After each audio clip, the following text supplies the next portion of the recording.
বানিয়ে ফেললাম মজাদার লুচি আলুর দম। আসসালামু আলাইকুম, সবাই কেমন আছেন? আশা করি ভালো আছেন। রাফু ভাইয়েরা দেশ কিংবা প্রবাসে, দোয়া করি সবাই ভালো থাকেন, সুস্থ থাকেন।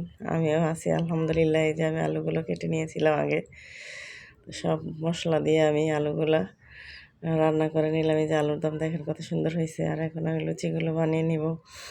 আর এই যে আমার লুচিগুলো আটাগুলো আমার আগে থেকেই মেখে রেখে দিয়েছিলাম, তেলে দিয়ে দিলাম। দেখেন কত সুন্দর লুচি ফুলে উঠে, এত সুন্দর করে প্রতিটাই ফুলছে। মানে আমার কাছে দেখতে এতটা ভালো লেগেছে।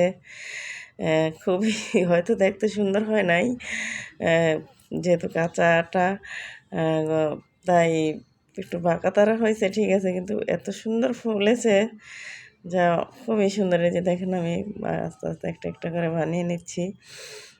আর দেখেন আমার প্রতিটা লুচি খুবই সুন্দর হয়েছে। আর আপনারাও পারেন এভাবে খেতে বানিয়ে।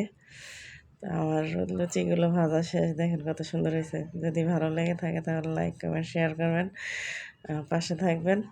আর আমিও সবার পাশে আছি। আর এই যে আমার লুচি বানানো শেষ, আমি খাবো নাস্তা সকালের।